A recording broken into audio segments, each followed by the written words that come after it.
Hey everyone, Regal Reviews here. It is Wednesday and it's time for my Once Upon a Time recap.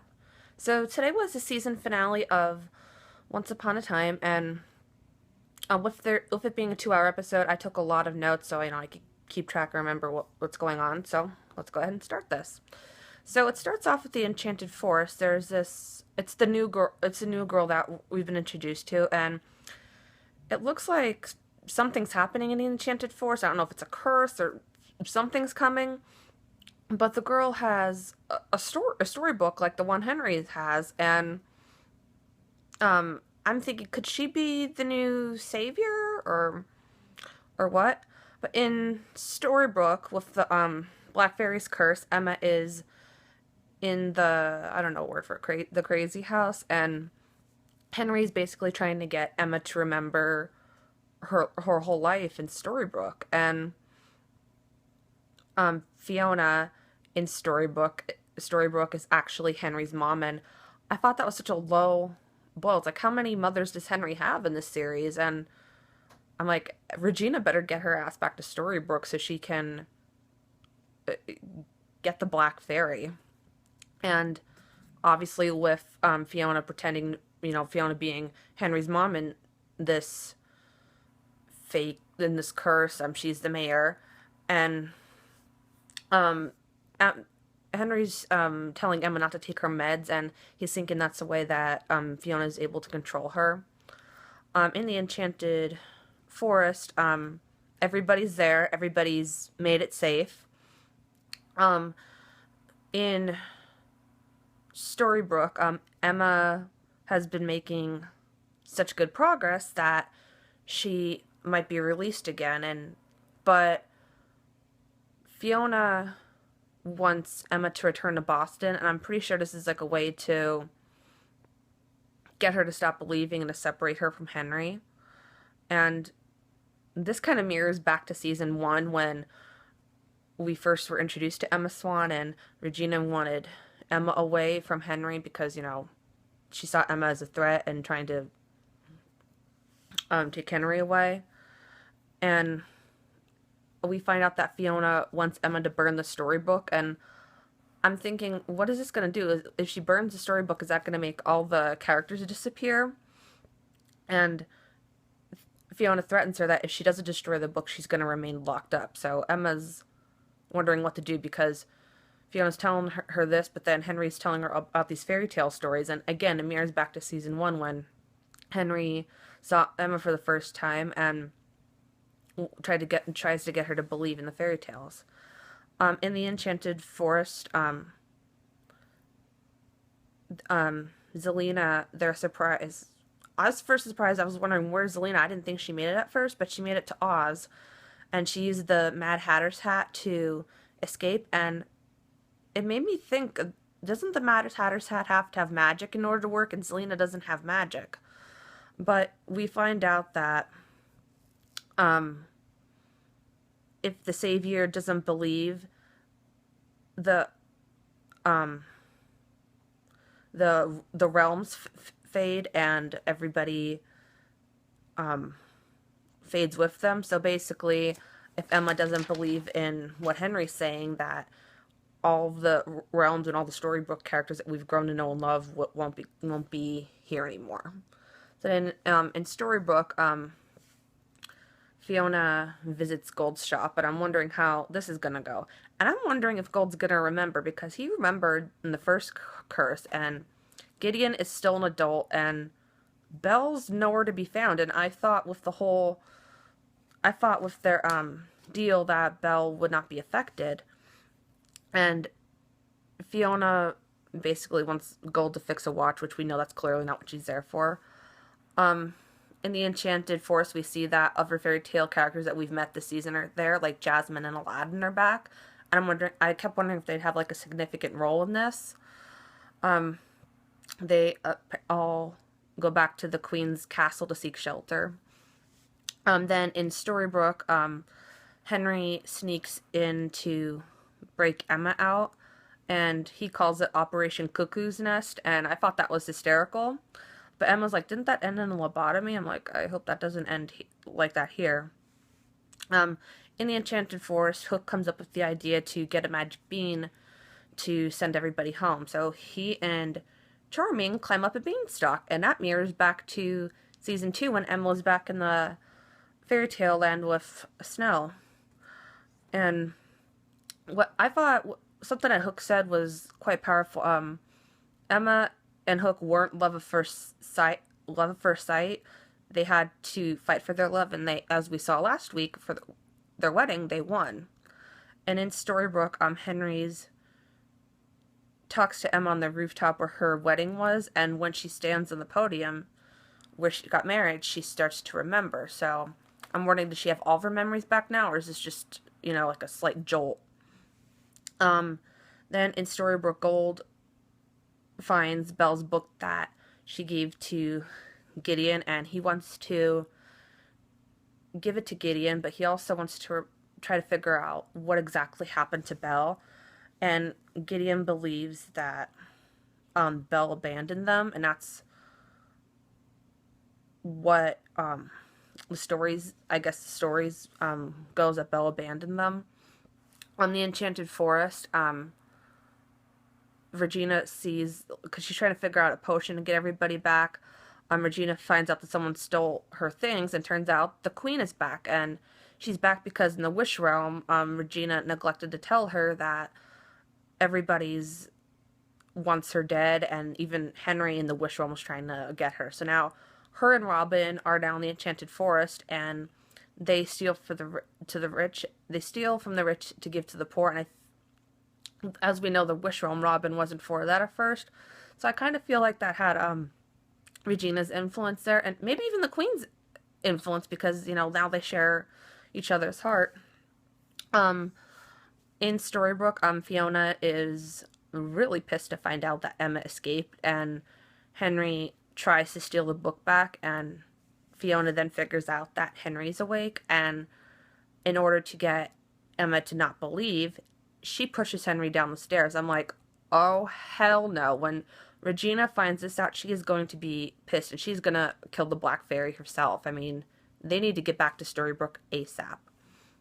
And Fiona lies to Gold about what's happening with Henry, and Gold wants an investigation opened up into exactly what happened to Belle. In the Enchanted Forest, Hook and Charming made it up the beanstalk, and Charming calls Hook his son. I thought, oh, that's cute. And they basically have to go through like a food obstacle course to get to the beam, because the giant's food is huge and they're only little itty bitty. And it turns out they woke up the giant, but it wasn't a giant, it was actually a dragon. So I'm wondering, is Maleficent going to be back, or maybe even Lily, because we didn't really get much on Lily's backstory at all, and or Maleficent's, and Maleficent's a beloved character, so I thought maybe they brought her back for the season finale. In Storybrooke, Fiona lied to Gold about what happened to Belle for his own protection. Yeah.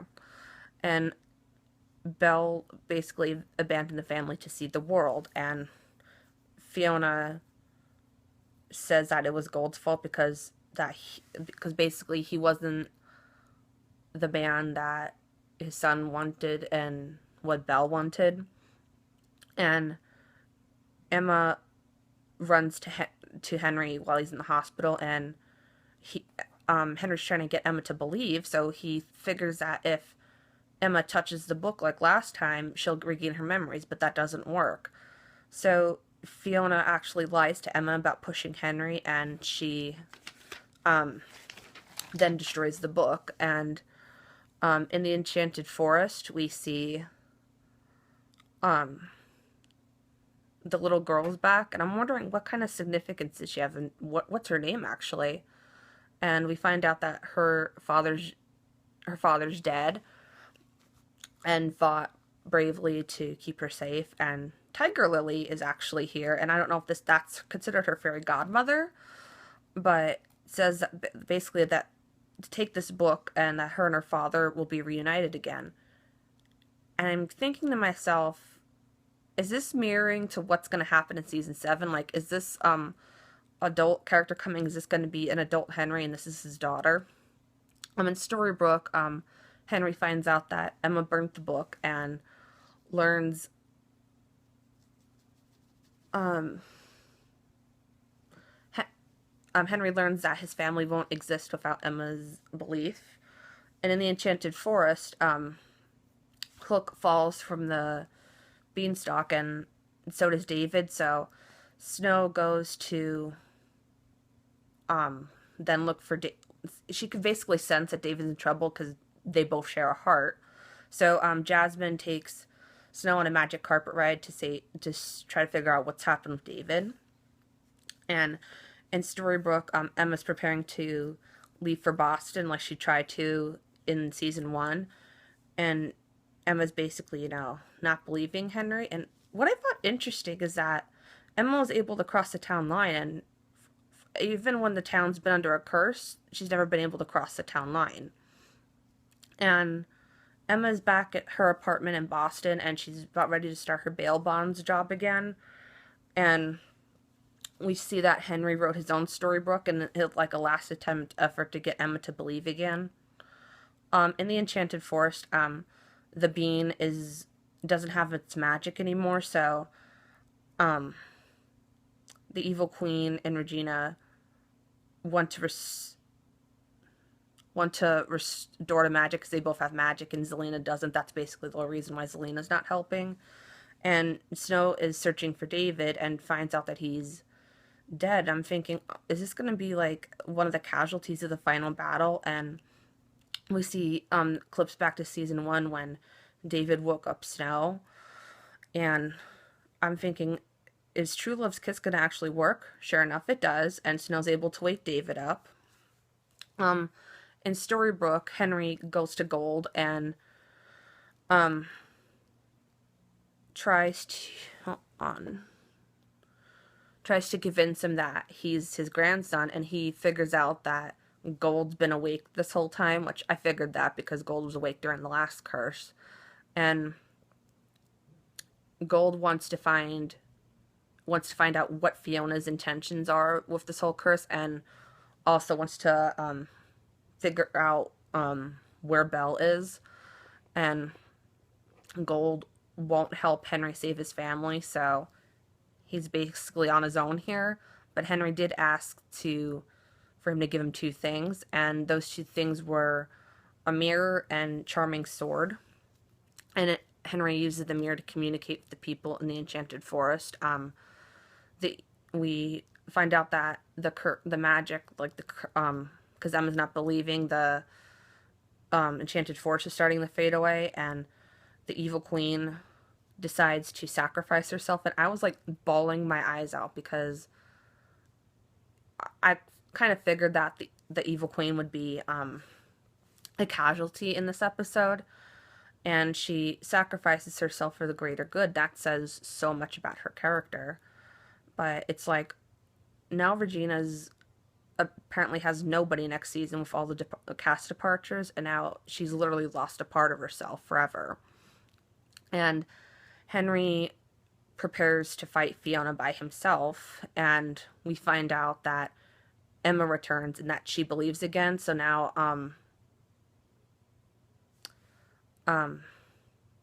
it looks like the realms aren't going to be erased now because Emma believes, and now everybody's back in Storybrooke. And Gold has found Belle, but she doesn't remember, and Gold's trying to get her to remember, and Gold says, for this Fiona's gonna pay.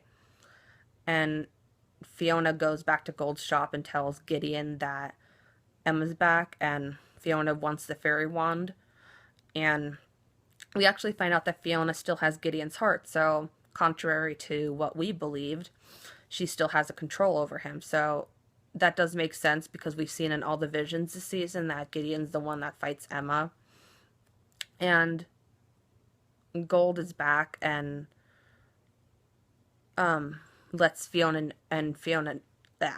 Gold's back and lets Fiona know he's awake. And Fiona says to him with this final battle that they could have everything that they ever wanted, and Fiona will have magic beyond belief and would break the laws of magic. And one of the laws of magic is that you can't bring people back from the dead, but Fiona's magic apparently will be able to bring people back from the dead. And she says that she'll be able to bring Neil back for him. And we all know that Gold's always felt bad for how Neil turned out and how his relationship was with Neil. But Gold is quick to remind Fiona that all magic comes with a price. And Fiona commands Gideon to kill the Savior. And it's in that moment Gold decides to kill Fiona. And that had to have been hard for him because, I mean, he wanted closure about his mom, but now he had to kill his dad, and now he killed his mom. So, yeah, Gold's definitely has been through a lot this episode, and Emma remembers everything. The curse is now broken, and Gideon's, like, basically preparing to fight Emma. And Belle and Rumple are reunited, and Gold doesn't want to stop Gideon. He wants to save him. So Emma traps Gideon in the mayor's office, and while Belle and Gold go to find Gideon's heart before well, they basically want to find his heart so that they can control Gideon and say not to kill Emma. And Belle's ankle's broke, so Gold has to do that by himself. And we've also found out everyone's back in Storybrooke. Everybody made it back. And if we find out that if Emma kills Gideon, that darkness will take over. But if Emma dies, the light will be destroyed. And Regina actually had a moment where she wants Emma to remember back in season 1 where they both hated each other, and Regina wanted Emma out of town, and Regina says because she didn't want his biological mother there, and Regina says that they're both his mother, and I'm glad they addressed that. But it still doesn't change the fact that they've always favored Emma over Regina in that prospect. But I'm glad they actually said, they're both his mother. And Gideon then has Snow with a sword around her neck in an attempt to get Emma to back down.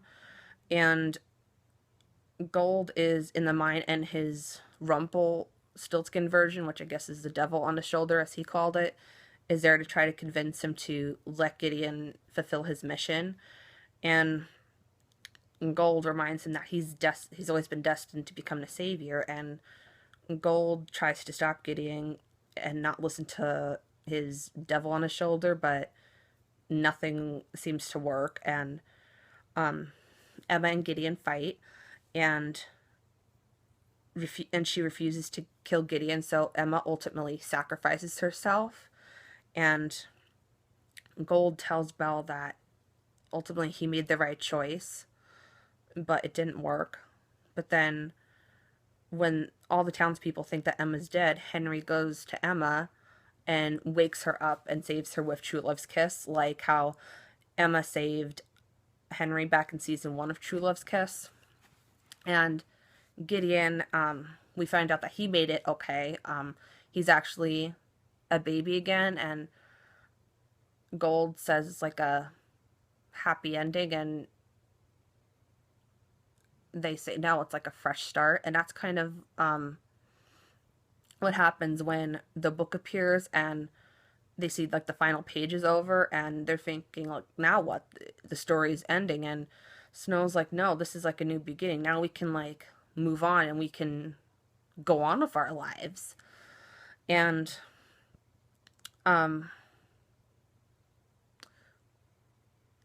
belief, and we hear, and this is also powerful too, that belief is powerful and belief is hope. And that's something I think the show's always been about. It's always been about hope. And the realms are saved. Everybody's safe. All the characters are safe. And we find out, thankfully, the queen is not dead. I'm so glad the queen isn't dead. That would have been so horrible. And Evil Regals would have been all, like, over that. And we see them kind of starting their own lives about these battles and everything. Snow and David finally got a new house and they're finally out of that cramped apartment. I mean, it's kind of bittersweet because we're always used to them in that apartment, but it's good that it could finally be a family in a house. And we see Regina and Emma send Henry off to school, and, Snow's teaching again, and Hook now officially works for the sheriff's department. I think he'll be a good addition. But what I found was the most touching moment is when Regina goes to her office and she sees the dwarfs huddling around there, and she's wondering what's going on. And here it doesn't say Regina Mills Mayor on the door. It says Regina Mills Queen, and the dwarfs all bow to her, and Regina's just so overcome with happiness, and that means a lot because in season 2, when the curse was broken, they all said to Snow, "Your Highness," and the dwarfs bowed to her. So it meant a lot because even when Regina wasn't evil anymore, Leroy, aka Grumpy, didn't trust her. So this means that everybody's finally sees Regina as Regina and not who she was as the queen.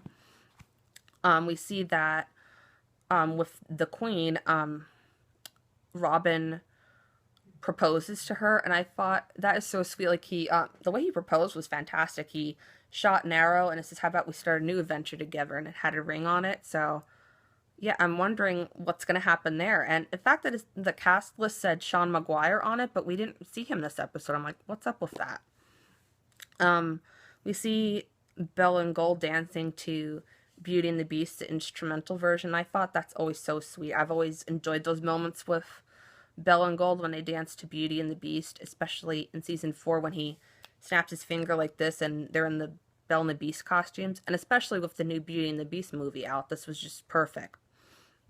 And they all are in Granny's, and now Belle and Gold are welcomed into Granny's, and we've seen that in season 2 when Snow and Emma were back from the Enchanted Forest. Regina wasn't really welcomed, and it takes a lot now that Gold is welcomed by everybody now, and that Gold is able to sit at the table with his family.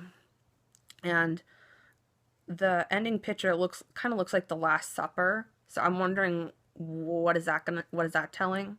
So then the very last scene, we see that girl that we've been seeing the whole time, and she goes to Seattle, wondering what that is.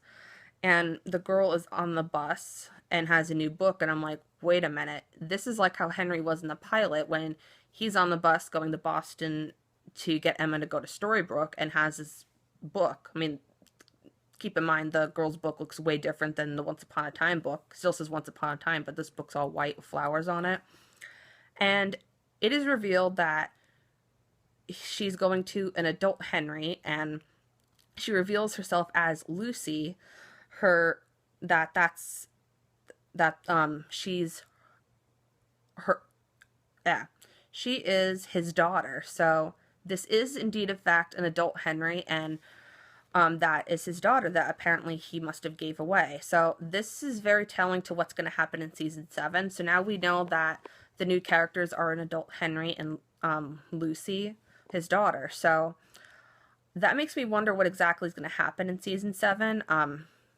Is Henry kind of like the new Emma now, and he doesn't believe, and Lucy is supposed to get him to believe again? And what happened to all of our characters? Because as we've read, only Colin, Bobby, and Lana are going to be on next season. So I'm thinking, did we have some casualties somewhere? Did some of the characters die?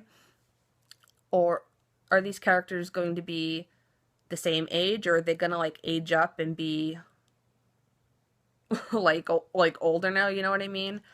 And what exactly happened that Henry had to give up his daughter? I'm very curious. I'm really excited because it kind of takes us back to the pilot now. So I'm very excited for season 7. I thought this was a very good season finale. I was a bit hesitant. I've been kind of disappointed with the writing and everything, but I feel like they've really turned it around with the second half of the season, and I know people are disappointed about the cast changes, but I feel like they need to give the show a chance. The new um cast change and show change a chance, and just get over it already. And show the show, like, just basically have hope. Like the show has always been about, have hope, believe that, this is going to be a good story next season. This finale kind of restored my faith in the show. So I hope you guys all enjoyed the season finale tonight, and I hope you guys all tune into season 7, which will probably premiere in September. I hope you guys enjoyed my recap. And I hope you guys enjoyed basically everything tonight, and I guess until September, stay regal.